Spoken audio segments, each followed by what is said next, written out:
in vacuum. So the dielectric function of silver has a real component that's equal to -2 at a wavelength of 355 nanometers, and this yields a peak in the absorption efficiency at that same wavelength.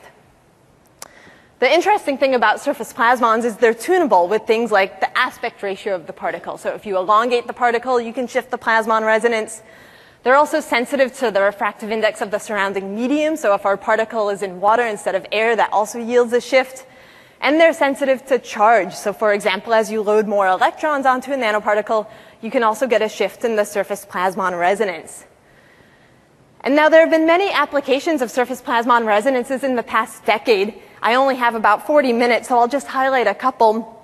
The first one, when I was a graduate student, that I found most compelling was actually using surface plasmon particles for medical imaging and therapeutics. I think Yunan Zia a few years ago gave a Kavli lecture where he talked about the plasmon resonances of metal nanoparticles that he used for photoacoustic imaging.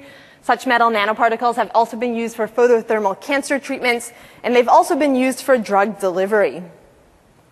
A second application of surface plasmons that I find particularly compelling is in solar energy. You can use the plasmon resonances of metal nanoparticles to preferentially scatter sunlight into the active absorbing layer of a photovoltaic cell. And here's just one example from a few years ago where in a thin film amorphous silicon cell, they patterned the back contact to support surface plasmon resonances that improved the absolute efficiency of the photovoltaic panel from 4.8% to over 6%. Another really neat application of surface plasmon resonances is in optical tweezers.